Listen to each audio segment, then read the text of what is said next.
दोस्तों, अगर आप भी चाहते हैं टीम इंडिया ये पहला टेस्ट मैच जीते तो हमारे इस वीडियो को लाइक जरूर कीजिएगा।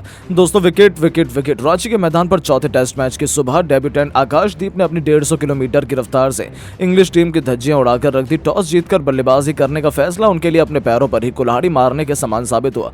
तो आखिर कैसे आकाशदीप के साथ मिलकर जडेजा सिराज ने अपनी खौफनाक गेंदबाजी से इंग्लैंड को किया घुटने टेकने पर मजबूर। किस गेंदबाज ने चटकाए हैं कितने विकेट, कितने रन पर ही इंग्लिश टीम ने अपने पूरे टॉप ऑर्डर को गवा दिया। इस रोमांचक टेस्ट मैच की अब तक की पूरी हाईलाइट हम आपको दिखाएंगे, लेकिन उससे पहले आपको क्या लगता है आकाशदीप, जडेजा और सिराज में कौन सबसे बेस्ट गेंदबाज है? नीचे कमेंट करके जरूर बताएं।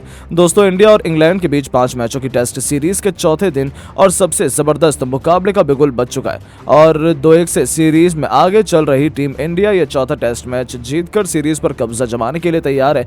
तो वहीं रांची के मैदान पर यह चौथा टेस्ट मैच इंग्लैंड के लिए करो या मरो का हो चुका है। तभी इंग्लिश टीम भी इस मुकाबले में कोई गलती करती नजर नहीं आ रही है और किस्मत ने भी उनका साथ दिया। इस मुकाबले में जब सिक्का उछाला गया तो टॉस के बॉस बने इंग्लिश कप्तान बेन स्टोक्स और उन्होंने बिना कोई भी समय गवाए पहले बल्लेबाजी करने का फैसला कर लिया।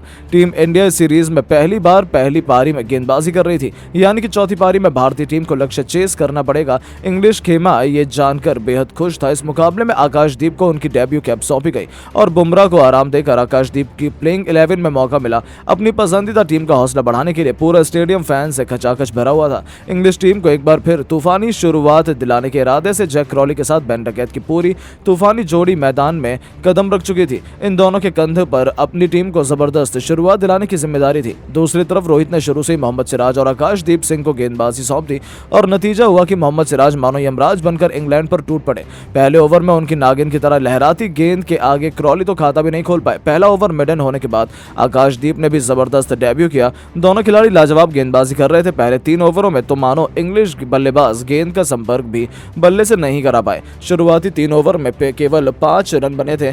तभी चौथे ओवर में कुछ ऐसा हो गया जिसकी तो किसी ने कल्पना भी नहीं की थी। जी हां दोस्तों, चौथा ओवर लेकर आए थे आकाशदीप और अपने ओवर की 5वीं गेंद को उन्होंने इतना ज्यादा स्विंग कराया कि बल्लेबाज बहुत चक्का रह गया और आकाशदीप ने अपनी लाजवाब गेंद से क्रॉली को क्लीन बोल्ड कर टीम इंडिया के पहला विकेट पर दिलवा दिया। भारतीय खिलाड़ी और फैंस तो जश्न मनाने लगे थे, लेकिन तभी आया कहानी में ट्विस्ट। दरअसल गेंद नो बॉल थी और जैसे अंपायर ने नो बॉल का इशारा किया मानो पूरे हिंदुस्तान में मातम छा गया। रोहित से लेकर कोई भी इस फैसले पर भरोसा नहीं कर पा रहा था, क्योंकि डेब्यू विकेट आकाशदीप से छीना जा चुका था, वो भी उनकी एक नो बॉल की बदौलत। इस सदमे को बर्दाश्त करना थोड़ा मुश्किल था। जैक क्रॉली को एक जीवनदान मिल चुका था और दोस्तों, जले पर नमक छिड़कते हुए क्रॉली ने अगला ओवर लेकर आए सिराज की दूसरी गेंद पर मैदान को चीरते हुए करारा चौका लगाया और टीम इंडिया को अपने तेवर दिखाने शुरू कर दिए।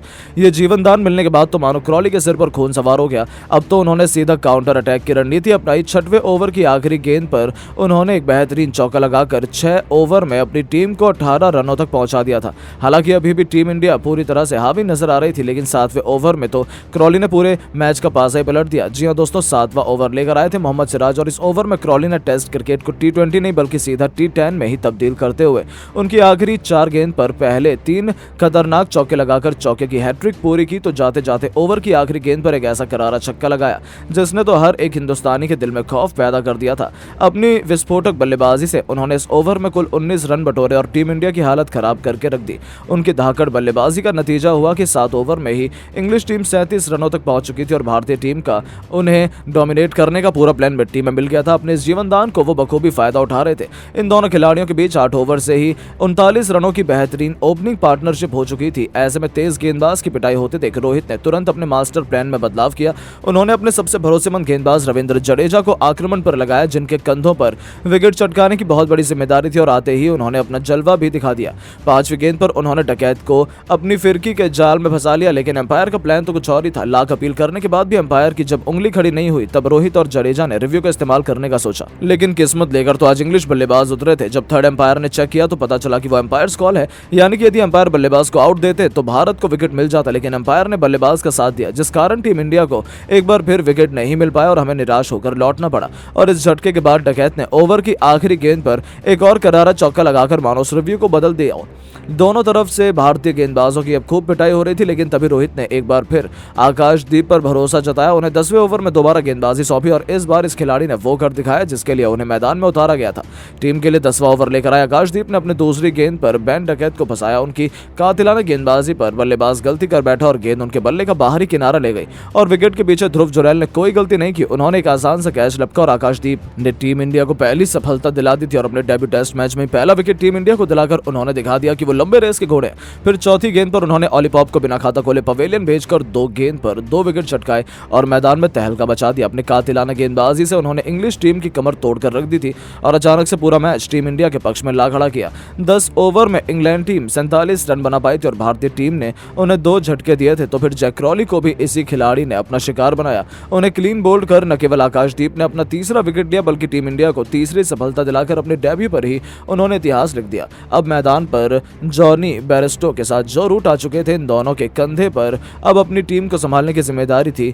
14 ओवर में 64 रनों तक पहुंचा दिया, लेकिन दिन का पहला सेशन खत्म होने तक टीम इंडिया ने इंग्लैंड के टॉप ऑर्डर को तबाह कर दिया और भारतीय टीम पहले सेशन के बाद ही इस मुकाबले में जीत की तरफ अग्रसर नजर आ रही है। लेकिन दोस्तों, आपको क्या लगता है, टीम इंडिया ये टेस्ट मैच जीतेगी या नहीं? अपनी राय नीचे कमेंट बॉक्स में जरूर दें। दोस्तों, भारत और इंग्लैंड के बीच 5 टेस्ट मैचों की सीरीज खेली जा रही है। इस सीरीज में अब तक टीम इंडिया 2-1 से आगे चल रही है। भले ही टीम इंडिया को अपने पहले टेस्ट मैच में हैदराबाद के मैदान पर हार का सामना करना पड़ा हो, लेकिन इसके बाद भारत के सभी खिलाड़ियों ने बेहतरीन प्रदर्शन दिखाते हुए लगातार 2 टेस्ट मैच जीतकर भारत को सीरीज में बढ़त हासिल करा दी। आपको बता दें, दूसरे टेस्ट मैच में यशस्वी जायसवाल ने शानदार बल्लेबाजी का नजारा दिखाते हुए 290 गेंदों पर 7 गगनचुंबी छक्के और 19 चौके की मदद से 209 रन बनाकर टीम इंडिया को 106 रनों से ऐतिहासिक जीत दिलाई। वहीं यशस्वी जायसवाल ने तीसरे टेस्ट मैच में भी कमाल का प्रदर्शन कर दिखाया। राजकोट के मैदान पर उतरते ही यशस्वी जायसवाल का बल्ला एक बार फिर दहाड़ना शुरू कर दिया। दूसरी पारी में जायसवाल ने 236 गेंदों का सामना करते हुए 12 गगनचुंबी छक्के और 14 चौके की मदद से 214 रन ठोक दिए और इस मैच को भी टीम इंडिया ने यशस्वी जायसवाल की बदौलत 434 रनों से जीत दर्ज कर सीरीज में भारत ने 2-1 से सीरीज को हासिल किया। जायसवाल ने लगातार 2 टेस्ट मैचों में 2 दोहरा शतक ठोककर पूरे क्रिकेट जगत में अपना डंका बजा दिया है। उनकी बल्लेबाजी देखकर पूरा क्रिकेट जगत हैरान है। वहीं कई देशों में इस खिलाड़ी की तारीफ की जा रही है, लेकिन हार के बाद भी इंग्लैंड अपनी शर्मनाक हरकतों पर उतर आई। इंग्लैंड के बेहतरीन खिलाड़ी बेन डैकेट और टीम के सबसे खतरनाक तेज गेंदबाज जेम्स एंडरसन यशस्वी जायसवाल का मजाक उड़ाते हुए बहुत कुछ कह दिए। खबरों के मुताबिक इन दोनों खिलाड़ियों ने यहाँ तक कह दिया कि सब कुछ यशस्वी जायसवाल ने हम लोगों की नकल की, सब कुछ हमारे ही खिलाड़ियों से सीखा है और बहुत कुछ इन खिलाड़ियों ने जायसवाल के लिए कहकर मजाक उड़ाया। इसके बाद गुस्से से लाल पीला होकर यशस्वी जायसवाल ने इन दोनों खिलाड़ियों को सबक सिखाने का पूरा मन बना लिया और फिर जायसवाल ने अपने तीखे शब्दों से जवाब देते हुए हर किसी की बोलती बंद कर दी। जी हाँ, डैकेट और एंडरसन को करारा जवाब देते हुए यशस्वी ने कहा कि मैंने अपने जीवन में काफी संघर्ष किया है। मैंने अपने सभी सीनियर खिलाड़ियों से बहुत कुछ सीखा है, जिसकी बदौलत आज मैं यहाँ पर हूँ। मुझे खेल से किसी से मतभेद नहीं है। मैं सिर्फ अपना काम करता हूँ, अपने बल्ले से रन बनाता हूँ। मैं जिस तरीके की बल्लेबाजी कर रहा हूँ उसका पूरा श्रेय मेरे माता पिता को जाता है, क्योंकि उन्होंने ही मुझे सब कुछ सिखाया है। उनकी बदौलत आज मैं यहाँ पर हूँ। मैं जिस तरीके से खेल रहा हूँ उसी तरीके से मैं बचे हुए टेस्ट मैच में भी खेलूंगा। किसी खिलाड़ी का मजाक बनाने से पहले अपनी ओर एक बार देख लेना चाहिए। कोई सीनियर खिलाड़ी अगर ऐसा करता है तो शायद शर्मनाक की बात होगी। एक जूनियर खिलाड़ी का मजाक बनाना काफी गलत है। इतना ही नहीं, जायसवाल ने आगे कहा कि बेन डैकेट और एंडरसन जैसे खिलाड़ी किसी जूनियर खिलाड़ी का मजाक उड़ाएं, ये तो काफी शर्म की बात है। मेरे लिए सभी खिलाड़ी एक समान है। मैं हर किसी की इज्जत करता हूँ। तो दोस्तों, देखा आपने किस तरीके से यशस्वी जायसवाल ने अपने शब्दों से करारा जवाब ही दे दिया। वैसे आपको क्या लगता है, यशस्वी जायसवाल और बेन स्टोक्स में कौन सबसे खतरनाक खिलाड़ी है? कमेंट में जरूर बताइए। दोस्तों, सरफराज खान ने इंग्लैंड के साथ खेली जा रही 5 टेस्ट मैचों की सीरीज में लंबे इंतजार के बाद डेब्यू किया। सरफराज ने तो अपने डेब्यू मैच में ही इतिहास रच दिया। वहीं यशस्वी जायसवाल ने भी अपने बल्ले से दहाड़ लगाकर इंग्लैंड के गेंदबाजों की धज्जियां उड़ा दी। यशस्वी जायसवाल ने पहले टेस्ट मैच में भी दोहरा शतक लगाया था और फिर उसके बाद तीसरे टेस्ट मैच में भी दोहरा शतक ठोककर हर किसी को चौंका दिया। सरफराज खान अपने पहले टेस्ट मैच की दोनों पारियों में अर्धशतक ठोकते हैं। इसके बाद चारों तरफ सरफराज खान की ही चर्चाएं होने लगी। सरफराज खान ने पहली पारी में 66 गेंदों का सामना किया था, एक गगनचुंबी छक्के और 9 चौके की मदद से 62 रन बनाए थे। लेकिन इस पारी में वो रविंद्र जडेजा की वजह से रन आउट हो गए थे, लेकिन हर किसी का दिल जीत लिया था। सरफराज खान को जब दूसरी पारी में भी खेलने का मौका मिला तब सरफराज खान ने एक बार फिर अपने बल्ले से दहाड़ लगाते हुए 72 गेंदों का सामना कर 3 गगनचुंबी छक्के और 6 चौके की मदद से 68 रन ठोक डाले और नॉट आउट रहे। इसके बाद तो उनकी बल्लेबाजी देखकर पूरा हिंदुस्तान खुशी से झूम उठा। वहीं कप्तान रोहित शर्मा सरफराज खान के बल्लेबाजी से काफी प्रभावित हुए थे। उन्होंने सरफराज की काफी तारीफ की। वहीं जायसवाल के लिए तो पूरा हिंदुस्तान तारीफ कर रहा है। इन दोनों बल्लेबाजों ने तो पूरे क्रिकेट जगत में अपना डंका बजा दिया। जायसवाल ने दूसरे टेस्ट मैच में भी अच्छी बल्लेबाजी के द्वारा शतक ठोका था। इन दोनों खिलाड़ियों की बल्लेबाजी देखकर केवल पूरा क्रिकेट जगत ही नहीं बल्कि वेस्टइंडीज में भी इन खिलाड़ियों का डंका बज रहा है।